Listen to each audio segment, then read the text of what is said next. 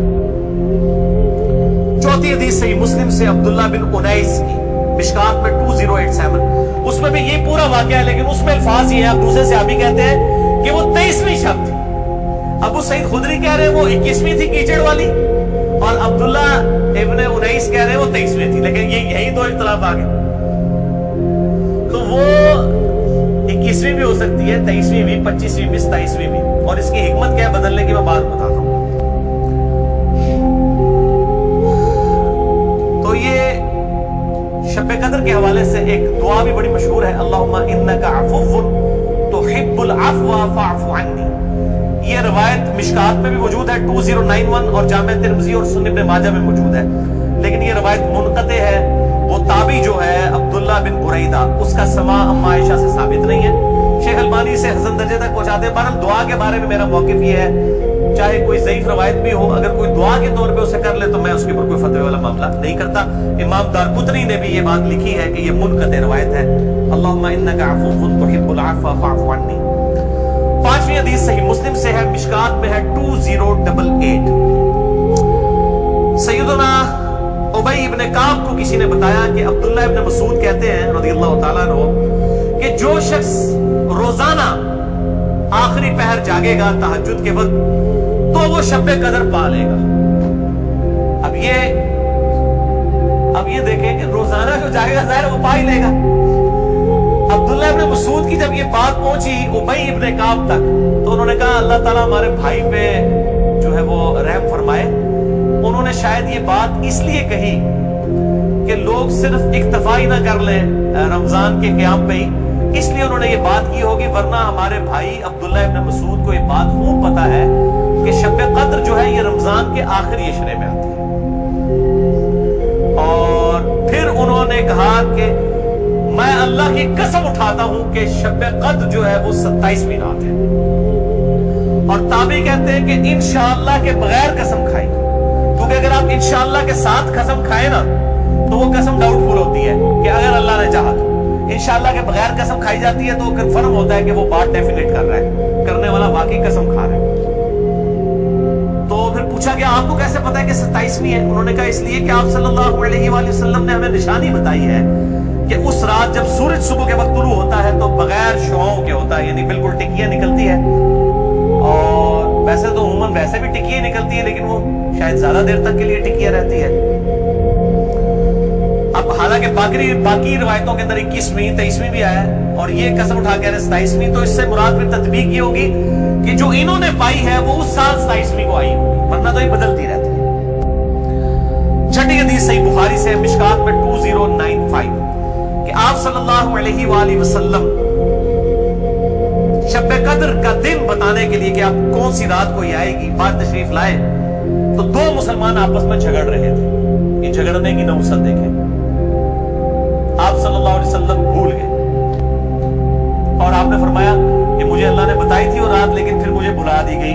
سنقرئک فلا تنسى الا ما شاء اللہ. اور پھر آپ نے فرمایا کہ اس وجہ سے بلائی گئی کہ 2 مسلمان آپس میں جھگڑ رہے تھے, اور پھر کہا ہو سکتا ہے کہ اللہ کی اسی میں بہتری ہو, یہ بھی ساتھ کہہ دیا. ورنہ انہوں 2 مسلمانوں نے لوگ قیامت تک پہنچتے رہتے, کوئی اللہ نے بتانا ہوتا تو بعد میں بتا سکتے, اللہ کے لیے تو مسئلہ نہیں تھا. اسی میں بہتری ہو, اور یہ واقعی بہتری ہے. اور پھر فرمایا اب تم اسے 21ویں 23ویں اور 25ویں میں تلاش کرو. اب یہاں 27ویں 29ویں کا ذکر کوئی نہیں ہے, وہ الگ سے حدیث میں. تو حکمت یہ ہے بیسیکلی اس کو ڈیفرنٹ کرنے میں, تاکہ لوگ یہ پورا عشرہ جو ہے وہ اہتمام کریں. دوسرا لوگ کہتے ہیں جی جس رات میں قرآن نازل ہوا تھا وہ ہوگی تو کوئی ایک ہی رات نا, یا 21ویں ہوگی. یہ تو نہیں ہے کہ 14 اگست اس دفعہ جو ہے 14 اگست کو آئے تو اگلی دفعہ 14 اگست جو ہے وہ 21 اگست کو آ جائے. اس طرح تو نہیں ہوگا. 14 اگست 14 اگست کو ہی آئے گا. تو یہ کیا وجہ ہے کہ قرآن جس رات میں نازل ہونا شروع ہوا وہ تو یا 21ویں تھی یا 23ویں تھی یا 25ویں یا 27ویں یا 29ویں, تو اگلے سال بھی وہی ہونی چاہیے. تو یہ دنیاوی اعتبار سے تو یہ بات بالکل ٹھیک ہے. لیکن جب اللہ تعالیٰ نے اس کی سیلیبریشن اس طرح کر دی ہے کہ اس سال میں اس کی سیلیبریشن کروں گا 21ویں کو, اگلے سال 23ویں کو, اس سے اگلے سال 27ویں کو, اس سے اگلے سال پھر شاید 21ویں کو ہو جائے, پھر کبھی 29ویں کو, تاکہ یہ روٹیٹ کرتی رہے, مسلمانوں کا شوق برقرار رہے. اس میں نظر کچھ نہیں آنا ہوتا, بس قیام کرنا ہوتا ہے. اللہ تعالیٰ 82 سال کی عبادت کا ثواب لکھ دے گا. اور اس کا آسان طریقہ میں آپ کو اینڈ پہ 2 حدیثیں بتا دوں گا سست الوجود لوگوں کے لیے انشاءاللہ میرے جیسے. 7ویں حدیث بھی بخاری اور مسلم دونوں میں ہے, مشکات میں 2090. اما عائشہ کہتی ہیں کہ جب رمضان کا آخری عشرہ ہوتا تو آپ صلی اللہ علیہ وسلم عبادت کے لیے کمر بستہ ہو جاتے, خود بھی راتوں کو جاگتے اور اپنے گھر والوں کو بھی جگایا کرتے. اللہ تعالی ہمیں بھی اس سنت پر عمل کرنے کی توفیق عطا فرمائے, آمین. 8ویں حدیث صحیح مسلم سے ہے, مشکات میں 2089. اما عائشہ رضی اللہ تعالیٰ عنہ کہتی ہیں کہ آپ صلی اللہ علیہ وسلم جس قدر رمضان مبارک کے آخری عشرے میں عبادت اور سخاوت والا معاملہ کرتے تھے, پورا سال کبھی ایسا نہیں کرتے تھے, اس آخری عشرے میں خصوصاً. 9ویں حدیث تو ہے ہی بالخصوص پرٹیکولرلی اعتکاف کے حوالے سے, اور اعتکاف بھی بیسیکلی شب قدر کی تلاش کے لیے ہوتا ہے. کم از کم 10 دن مسجد میں ٹکا تو رہے گا نا. چلو ستے ہی لب گئی, مسجد ہی تو مل جائے گی نا انہوں شب قدر, اور کوئی نہیں تو لوگ فجر اور عشاء کی نماز ہی جماعت سے پڑھا دیں گے. خراٹے لے رہے ہوں تو اعتکاف والوں کی تو ویسے ہی شامت آئی ہوتی ہے بیچاروں کی. اعتکاف والوں کو تو رات کو بھی نہیں سونے دیتے, اور 10 بھی مجبور بیچارے اعتکاف والوں کو ہی سننا پڑتا ہے. تو بخاری اور مسلم میں حدیث ہے, مشکات میں 2097. اما عائشہ رضی اللہ تعالیٰ عنہ کہتی ہے کہ آپ صلی اللہ علیہ وسلم رمضان کے آخری عشرے کا اعتکاف فرمایا کرتے تھے یہاں تک کہ آپ کی وفات ہو گئی. ہر سال اعتکاف کرتے تھے آپ صلی اللہ علیہ وسلم. یہ سنت موقدہ کفایہ ہے, چند لوگ کر لیں تو باقیوں کی طرف سے ادا ہو جائے گی. اور پھر آپ صلی اللہ علیہ وسلم کی وفات کے بعد آپ کی بیویاں بھی مسجد نبوی میں اعتکاف کیا کرتی تھی. لیکن اسی کانٹیکسٹ میں بخاری مسلم میں حدیث ہے, ایک دفعہ آپ صلی اللہ علیہ وآلہ وسلم نے جو ہے وہ مسجد نبوی میں اعتکاف کے لیے خیمہ لگایا.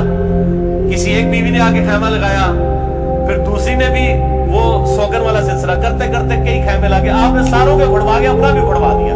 اس سال آپ نے اعتکاف ہی نہیں کیا. پھر آپ نے اگلے سال صحیح بخاری میں آتا ہے 20 دن کا اعتکاف کیا, اور وہ آپ کا آخری سال تھا. تو آپ نے اعتکاف ہی نہیں کیا کہ یہ یعنی اللہ کی رضا کی خاطر اعتکاف کیا جائے, نہ کہ میری وجہ سے کہ میرے ساتھ ایک بیوی اعتکاف بیٹھی ہے, پھر دوسری بھی, سب کے خیمے.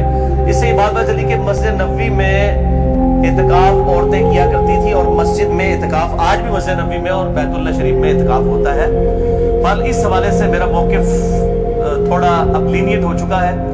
اب جو پرفتن دور ہے جس کے اندر یہ موبائل کیمرے اور ویڈیوز اور سیکیورٹی تقریباً ختم ہو چکی ہے مسجدوں کی, اس صورتحال میں اگر عورتیں گھروں میں اعتکاف کر لیں تو اجتہاداً اس میں بھی کوئی حرج نہیں ہے, کیونکہ مسجدیں جو ہے آج کل عورتوں کے اعتکاف کے اعتبار سے خطرے سے خالی نہیں ہے. جیسا کہ یہ موبائل فون ہے, اور لوگوں کی اگلے دن بھی اخبار میں خبر آئی تھی, وہ تصویر کسی کی چڑھا دی, اس طریقے سے اس عورت نے خودکشی کر لی. اس قسم کے واقعات ہوتے ہیں. لہٰذا اس میں میرا خیال ہے حدیث جو سختی کرتے ہیں وہ نہیں کرنی چاہیے. حنفیوں کا موقف مجھے مضبوط لگتا ہے, خصوصاً اس دور کے اعتبار سے. میں حرام نہیں کہہ رہا, مسجد میں بیٹھنا بہتر ہے, مسجد نبی شریف میں جہاں پہ سیکیورٹی ہے بیٹھے. لیکن ہمارے ملک کے اندر میں نہیں سمجھتا کہ سوائے چند ایک جگہوں کے اس طرح کی سیکیورٹی اویلیبل ہو, جہاں پہ ہو ضرور کریں. لیکن عورت نفلی روزہ اور اعتکاف اپنے خاوند کی مرضی کے بغیر نہیں کر سکتی, ذرا یہ ذہن میں رکھیے گا.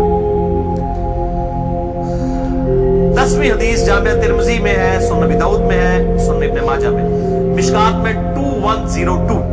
انس ابن مالک کا بیان ہے کہ آپ صلی اللہ علیہ وسلم رمضان کے آخری 10 دن میں اعتکاف فرمایا کرتے تھے, لیکن ایک سال نہ کر سکے تو اگلے سال 20 دن کا اعتکاف فرمایا. وہ ایک سال وہ بیویوں کی وجہ سے ہی نہیں کیا. اور صحیح بخاری میں 2099 نمبر حدیث ہے کہ جس سال آپ کی وفات ہوئی یہ 20 دن والا اعتکاف آپ صلی اللہ علیہ وآلہ وسلم نے اس سال کیا تھا جس سال آپ کی وفات ہوئی. اور اس بخاری کی حدیث میں الفاظ ہے کہ اس سال پھر جبرائیل علیہ السلام کے ساتھ 2 دفعہ دورہ قرآن کیا. اور بخاری مسلم میں آتا ہے نا جو